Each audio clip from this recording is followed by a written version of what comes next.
January 14th, 1945.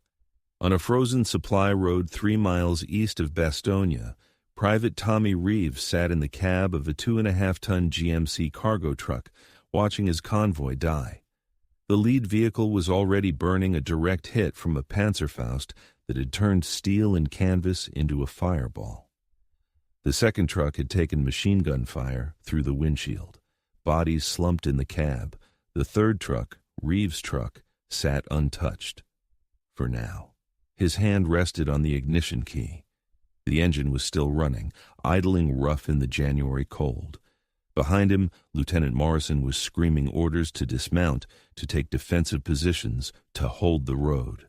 Standard protocol when ambushed: stand and fight. Never abandon equipment, never leave wounded, never, under any circumstances, desert your post. But Tommy Reeves had been a truck driver longer than he'd been a soldier, and truck drivers understood something infantry officers didn't. Sometimes the only way to survive was to drive away fast. He could see German positions through the tree-line panzer tanks, at least 3, plus infantry with anti-tank weapons. The ambush had been perfectly positioned. Textbook. The convoy had driven straight into a kill zone, and staying here meant dying here. Morrison kept screaming, "Reeves, dismount! That's an order!" But Reeves's hand stayed on the key, his foot hovering over the clutch. Because he'd seen something Morrison hadn't noticed. The German positions weren't random. They were part of something larger, a defensive line that stretched north along the road, probably connecting to artillery positions deeper in the forest. If someone could map those positions, if someone could get close enough to see the full layout and report back, American forces could avoid this road entirely. Or better, they could target those positions with artillery before the next convoy tried to get through. But mapping enemy positions required reconnaissance units, forward observers, intelligence officers with proper authorization. What it didn't require was a supply driver breaking formation and driving into enemy territory without orders. That was called desertion. That was called cowardice. That was called a firing squad offense. Tommy Reeves had never been brave. He'd spent the first 26 years of his life finding the smartest way to avoid danger, not confront it.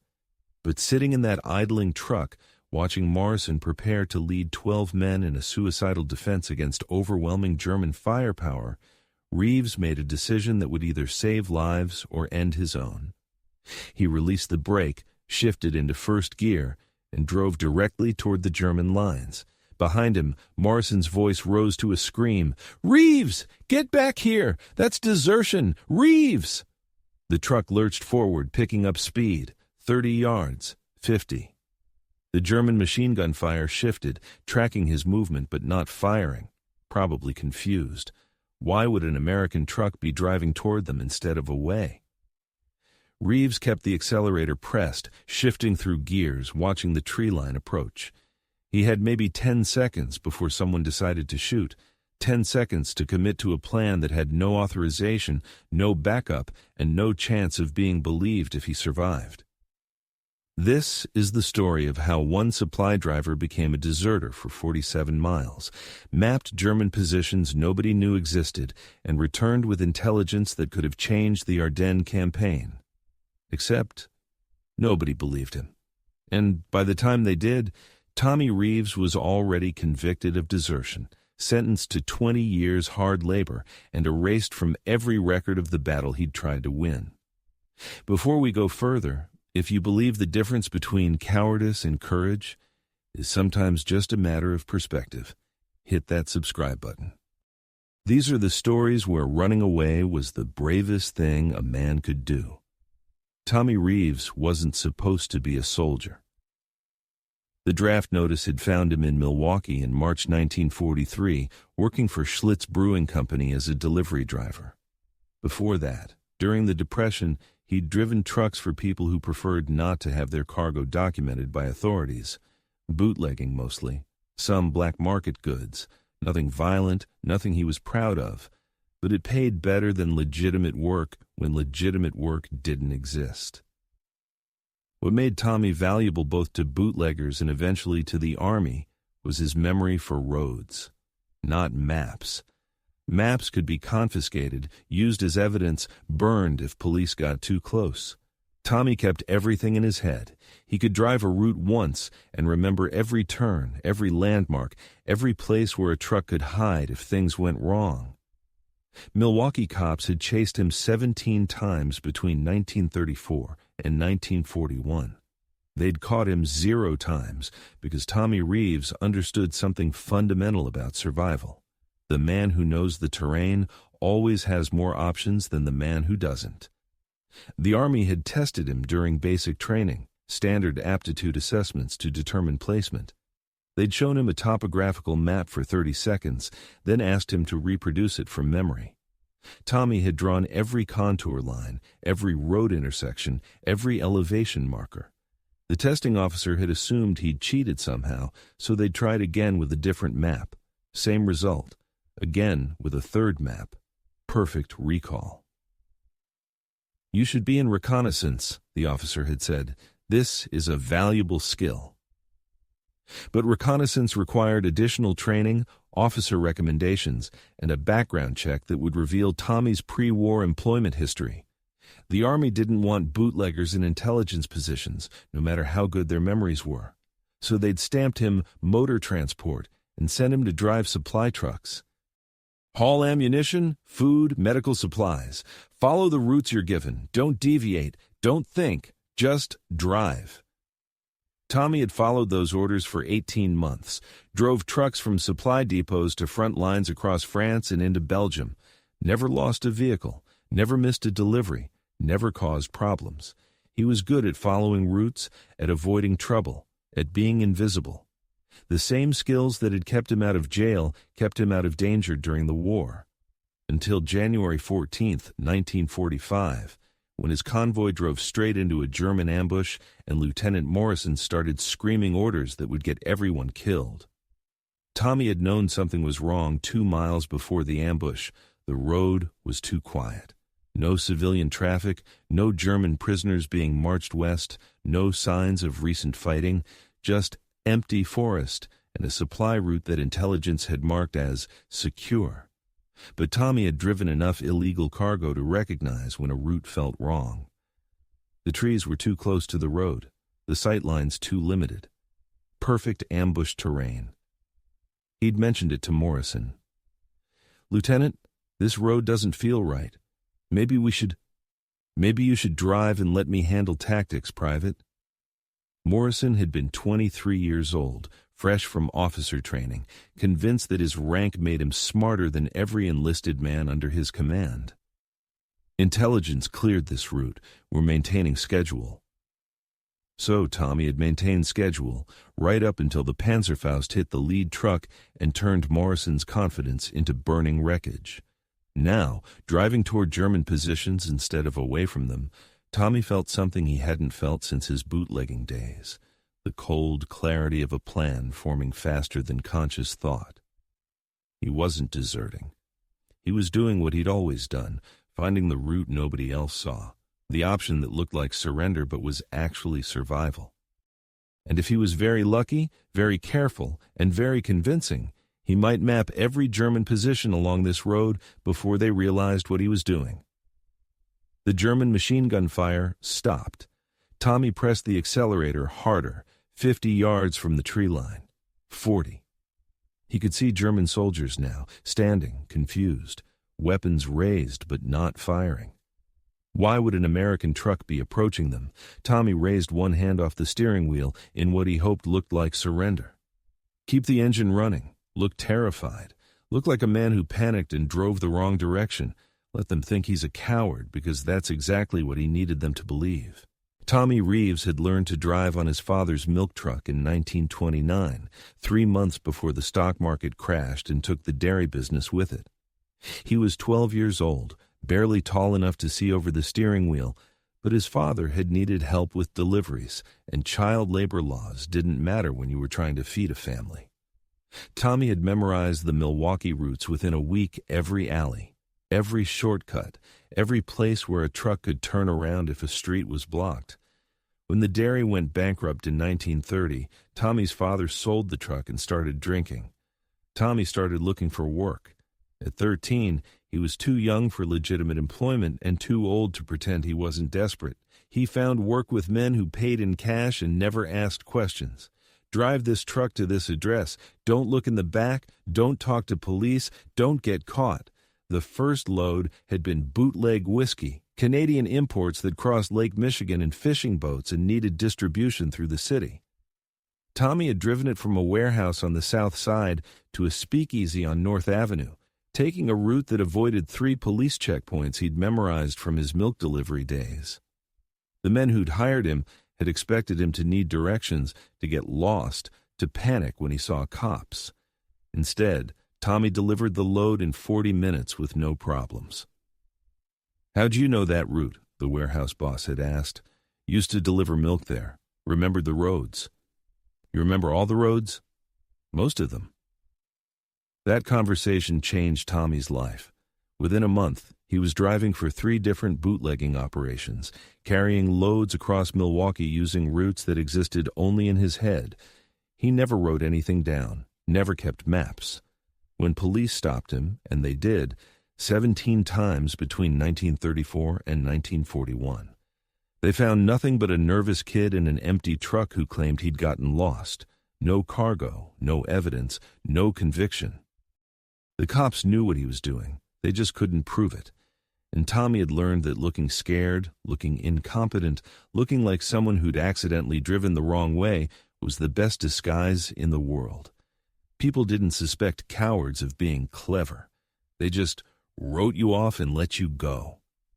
His mother had hated it. "You're going to end up dead or in jail," she'd said in 1938, after Tommy turned 21 and still hadn't found legitimate work.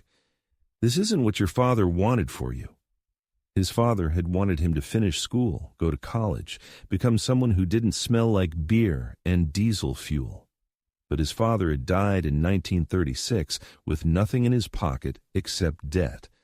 And Tommy had learned the only lesson that mattered. In a world that didn't care if you lived or died, survival meant knowing when to run and where to hide. The war had found him at Schlitz Brewing in 1943, finally working a legal job driving delivery trucks. The draft notice arrived the same week Prohibition-era charges were quietly expunged from his record.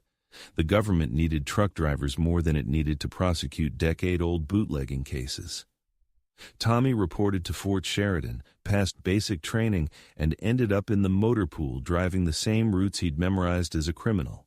Except now the cargo was ammunition instead of whiskey, and the destination was a war zone instead of a speakeasy. But the skill remained. Show him a road once, he remembered it forever. Give him 30 seconds to study a map, he could reproduce it from memory. Let him drive through territory and he'd know every intersection, every landmark, every place where danger could hide. The Army had tested this ability and then ignored it, because Tommy Reeves had the wrong background, the wrong education, the wrong everything except the one skill that might actually keep soldiers alive. Now, driving toward German positions with his hands raised in mock surrender, Tommy was using every lesson from his bootlegging days. Look terrified, look lost, look like a man who'd panicked and driven the wrong direction. And while they're deciding whether to shoot you or capture you, memorize everything. The tank positions, the machine gun nests, the artillery pieces, the supply dumps. Memorize it all, because in 47 miles you're going to circle back and deliver the most important cargo you've ever carried, a map of German defenses that exists nowhere except inside your head, if they let you live long enough to deliver it. Tommy Reeves had learned to drive on his father's milk truck in 1929, 3 months before the stock market crashed and took the dairy business with it. He was 12 years old, barely tall enough to see over the steering wheel, but his father had needed help with deliveries and child labor. Laws didn't matter when you were trying to feed a family. Tommy had memorized the Milwaukee routes within a week, every alley, every shortcut, every place where a truck could turn around if a street was blocked. When the dairy went bankrupt in 1930, Tommy's father sold the truck and started drinking. Tommy started looking for work. At 13, he was too young for legitimate employment and too old to pretend he wasn't desperate. He found work with men who paid in cash and never asked questions. Drive this truck to this address. Don't look in the back. Don't talk to police. Don't get caught. The first load had been bootleg whiskey, Canadian imports that crossed Lake Michigan in fishing boats and needed distribution through the city. Tommy had driven it from a warehouse on the south side to a speakeasy on North Avenue, taking a route that avoided 3 police checkpoints he'd memorized from his milk delivery days. The men who'd hired him had expected him to need directions, to get lost, to panic when he saw cops. Instead, Tommy delivered the load in 40 minutes with no problems. "How'd you know that route?" the warehouse boss had asked. "Used to deliver milk there, remembered the roads." "You remember all the roads?" "Most of them." That conversation changed Tommy's life. Within a month, he was driving for 3 different bootlegging operations, carrying loads across Milwaukee using routes that existed only in his head. He never wrote anything down, never kept maps. When police stopped him, and they did, 17 times between 1934 and 1941. They found nothing but a nervous kid in an empty truck who claimed he'd gotten lost. No cargo, no evidence, no conviction. The cops knew what he was doing. They just couldn't prove it. And Tommy had learned that looking scared, looking incompetent, looking like someone who'd accidentally driven the wrong way was the best disguise in the world. People didn't suspect cowards of being clever. They just wrote you off and let you go. His mother had hated it. "You're going to end up dead or in jail," she'd said in 1938, after Tommy turned 21 and still hadn't found legitimate work. "This isn't what your father wanted for you."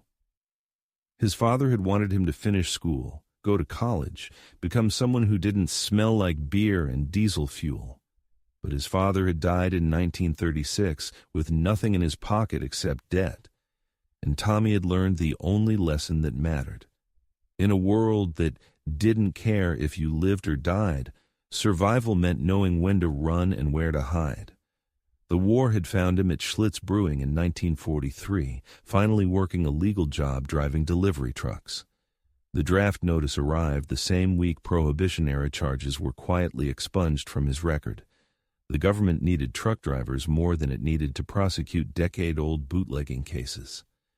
Tommy reported to Fort Sheridan, passed basic training, and ended up in the motor pool driving the same routes he'd memorized as a criminal, except now the cargo was ammunition instead of whiskey, and the destination was a war zone instead of a speakeasy. But the skill remained. Show him a road once, he remembered it forever. Give him 30 seconds to study a map, he could reproduce it from memory. Let him drive through territory, and he'd know every intersection, every landmark, every place where danger could hide.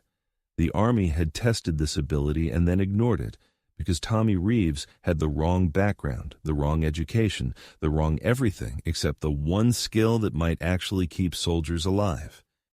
Now, driving toward German positions with his hands raised in mock surrender, Tommy was using every lesson from his bootlegging days.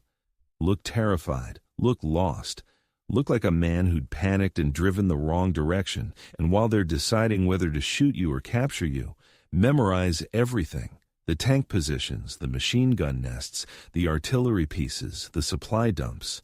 Memorize it all, because in 47 miles, you're going to circle back and deliver the most important cargo you've ever carried, a map of German defenses that exists nowhere except inside your head. If they let you live long enough to deliver it, Tommy followed Klaus's route exactly, driving north through forest roads that weren't on any American maps. He counted landmarks, memorized distances, cataloged every German position he passed. Destroyed church at 3 kilometers artillery pieces, visible through the trees, 5 of them, 88-millimeter guns positioned for anti-aircraft, but capable of ground fire. Crossroads at 8 kilometers fuel depot with at least 20 trucks, poorly camouflaged with netting that had torn in the wind. Burned Panzer at the final junction machine gun nest in the farmhouse behind it, 2 MG-42s covering the intersection. The mental map grew with each mile. Tommy had memorized bootleg routes through Milwaukee by driving them once and never forgetting.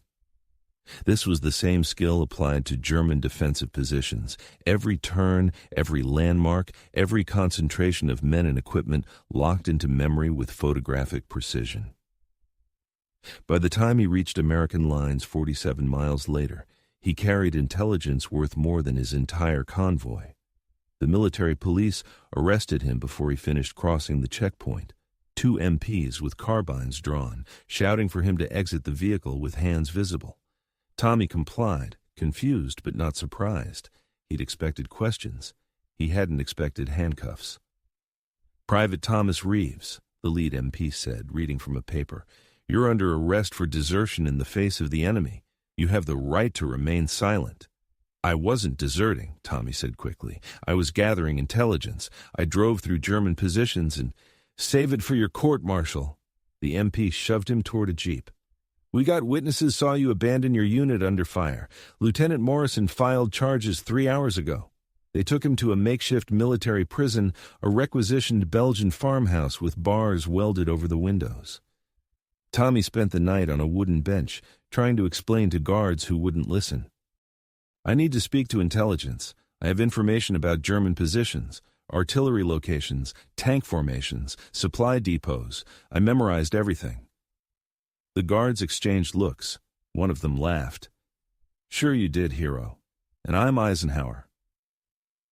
The next morning, they brought him to an interrogation room. A captain from military intelligence sat across a wooden table, notepad ready, expression skeptical. Behind him stood an MP with a rifle. The captain introduced himself as Warren, then got straight to it. "You're accused of desertion. The penalty is death by firing squad. Before we proceed to court-martial, I'm required to hear any statement you want to make. You have 2 minutes." Tommy leaned forward. "I drove through German lines, not to desert to gather intelligence. I mapped their defensive positions from here to 15 kilometers east. I can draw you everything I saw." Warren's expression didn't change. "You expect me to believe you spent 47 miles behind enemy lines and the Germans just let you drive through?" "I convinced them I was lost. A sergeant named Klaus Müller showed me a map, gave me directions. I memorized their positions while he was trying to help me." "Convenient. Do you have any proof? Photographs, documents, stolen maps?" "No. Just my memory. I can draw it. Give me paper and I'll show you." Warren slid a blank sheet across the table. "Fine. Draw." Tommy's hand moved quickly, sketching from memory. The main road, the forest routes Klaus had shown him. He marked artillery positions, tank concentrations, supply depots, troop formations, every detail he'd cataloged during the drive. The map emerged in 5 minutes, complete with distance measurements and landmark references. Warren studied it silently, then looked up. "This is very detailed for something you allegedly memorized while fleeing for your life." "I used to drive bootleg whiskey in Milwaukee. I memorized routes to avoid police." "Same skill, different application?" "Bootleg whiskey." Warren wrote something in his notepad. "So you're admitting to criminal activity?" "That was 10 years ago. The charges were expunged when I enlisted." "But you're still a criminal at heart, aren't you? The kind of man who runs when his unit needs him." Tommy felt his chest tighten. "I didn't run. I drove into enemy territory to gather intelligence. Without orders, without authorization, without backup." Warren tapped the map. "This could be completely fabricated. You could have drawn this from imagination to avoid execution for desertion." "Why would I make this up? If it's wrong, you'll know immediately. Send reconnaissance to verify." Warren stood. "We're not sending reconnaissance based on a deserter's drawings. You abandoned your post under fire. Lieutenant Morrison and 11 witnesses confirm it. Court-martial convenes tomorrow morning." "Wait." Tommy stood too, the MP's rifle shifting toward him. "Just verify the positions. Send artillery. If I'm lying, nothing happens. If I'm right, you'll hit German positions they don't know you've spotted. Court-martial, tomorrow, 900 hours. Warren walked to the door, then paused. For what it's worth, Private Reeves, this is the most elaborate desertion defense I've ever heard, but it's still desertion. They returned Tommy to his cell. Through the barred window, he could see American artillery positions in the distance, guns that could destroy every target he'd mapped if anyone believed him. Klaus's tired voice echoed in his memory. This war is already lost. Klaus had shown mercy to a lost American driver, and Tommy had memorized his unit's positions to have them destroyed. But only if someone believed the map existed anywhere except in the desperate imagination of a coward facing a firing squad. The court-martial convened at 0900 hours on January 16th in a requisitioned schoolhouse that smelled of chalk dust and old wood. 3 officers sat behind a table that had once held children's arithmetic lessons. Now it held Tommy Reeves's future. Major Harrison presided, flanked by 2 captains who'd already decided Tommy was guilty. You could see it in how they wouldn't meet his eyes. Lieutenant Morrison testified first. Clean uniform, confident voice, the bearing of an officer who'd survived an ambush and lived to report it. Private Reeves abandoned his vehicle and fled toward enemy lines. He disobeyed direct orders to maintain position. I watched him drive away while my men were under fire. Did Private Reeves appear to be fleeing in panic or executing a tactical maneuver? The defense counsel asked. The counsel was a harried lieutenant named Parks, who'd been assigned to Tommy that morning and had maybe 20 minutes to prepare. There's no tactical maneuver that involves driving toward the enemy, Lieutenant. He fled. 11 men witnessed it. Those 11 men testified next. One after another, they confirmed Morrison's account. Private Reeves had driven away, had ignored orders, had abandoned his unit in combat. None of them could see inside Tommy's head. None of them knew about Klaus Müller or the map or the 47 miles of intelligence gathering. They just knew he'd driven away when they needed him. Tommy's turn came after lunch. He stood at attention, explaining the route Klaus had shown him, the positions he'd memorized, the intelligence he'd tried to deliver. He spoke calmly, precisely, describing distances and landmarks with the confidence of a man who knew he was telling the truth. Major Harrison interrupted. You claim to have memorized German positions over 47 miles of territory in a single drive-through. Yes, sir. And you learned this skill delivering illegal alcohol? I learned it delivering milk, sir. The bootlegging came later. So you're a criminal who ran away from combat and now expects us to believe you're actually a hero. Tommy's jaw tightened. I'm a truck driver who saw an opportunity to gather intelligence. Whether you believe me or not, those positions exist. You can verify them. We're not basing military operations on a deserter's fantasy. Harrison looked at the other officers.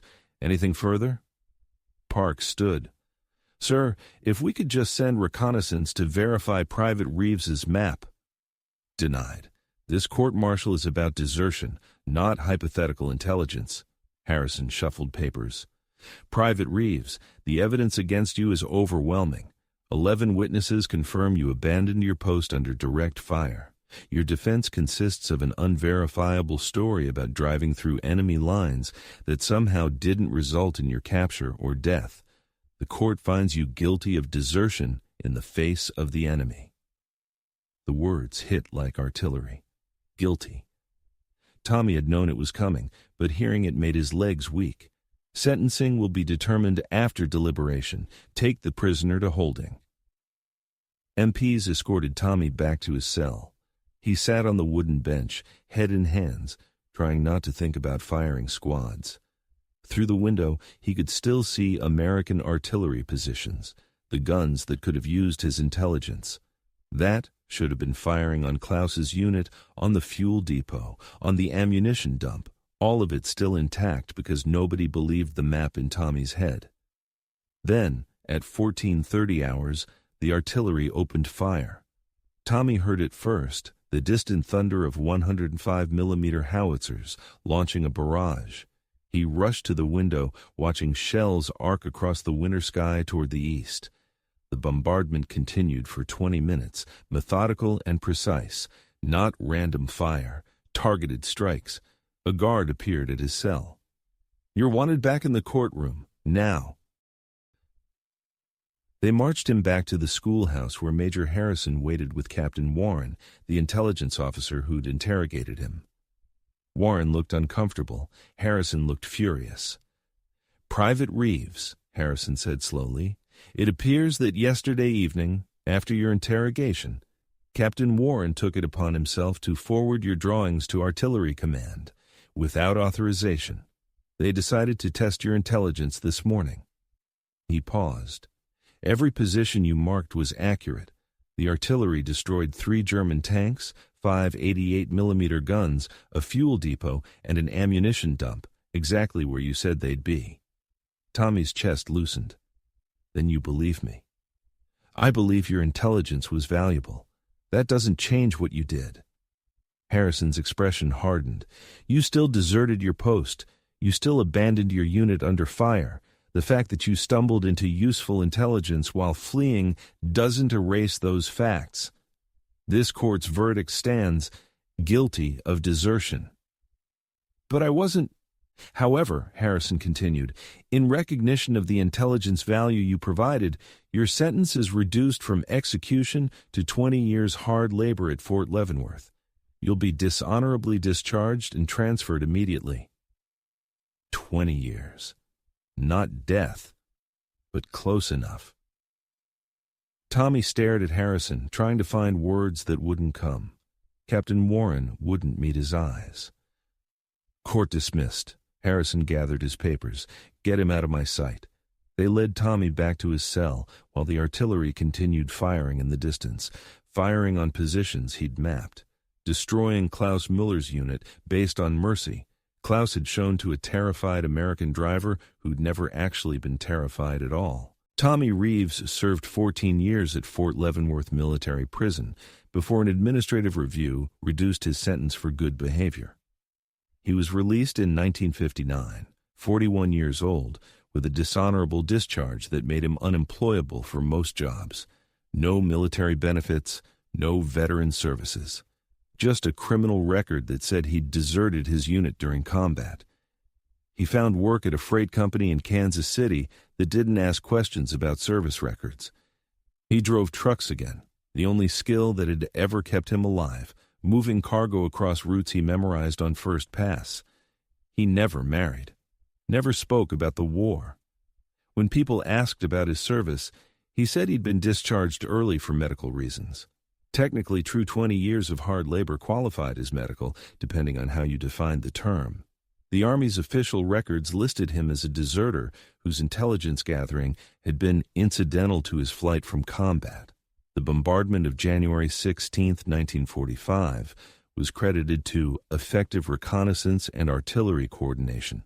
No mention of Tommy Reeves, no acknowledgement that the positions destroyed had come from a map drawn by a supply driver who'd been convicted of cowardice.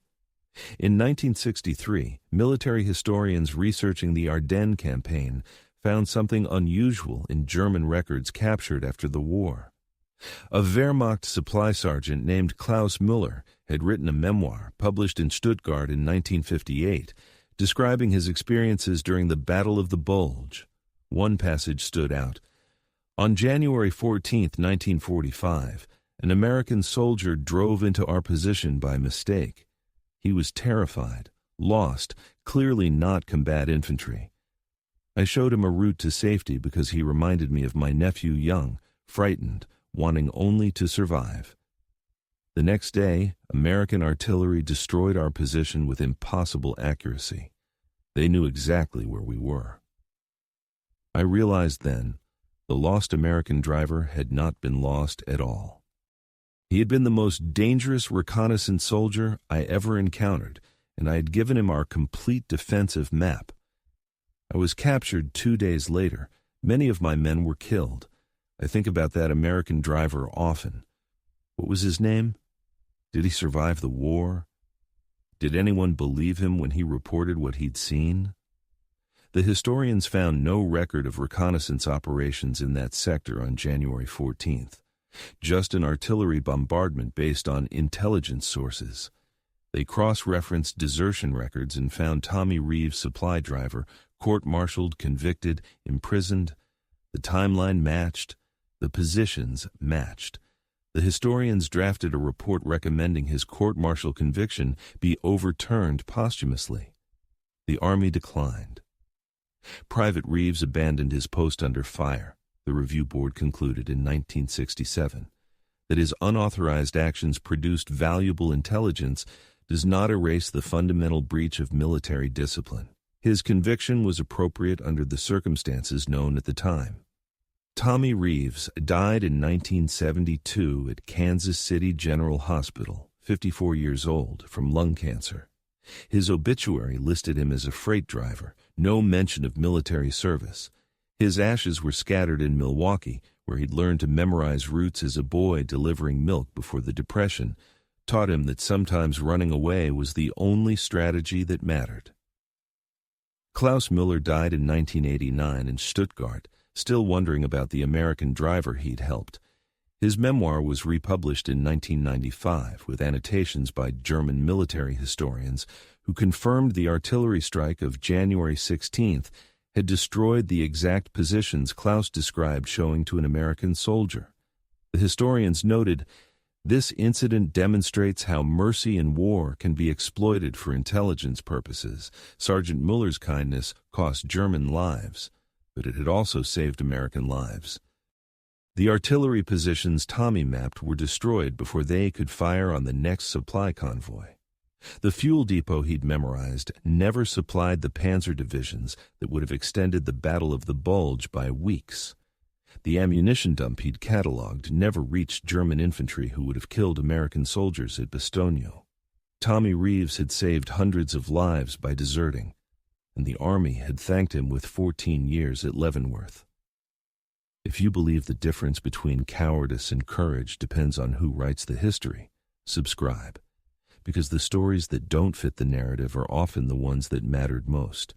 Tommy Reeves never fired a shot in combat, but on January 14, 1945, he fought the most effective reconnaissance mission of his life by looking terrified, acting lost, and memorizing everything while an enemy sergeant showed him mercy. Sometimes heroes don't charge forward, sometimes they drive away, and sometimes the bravest thing a soldier can do is let everyone think he's a coward while he's actually mapping the route to victory. The Army never apologized. The conviction was never overturned. But in a Stuttgart cemetery, Klaus Müller's headstone includes a line from his memoir. "I showed mercy once to an enemy. He taught me that war makes liars of us all." Tommy Reeves would have agreed.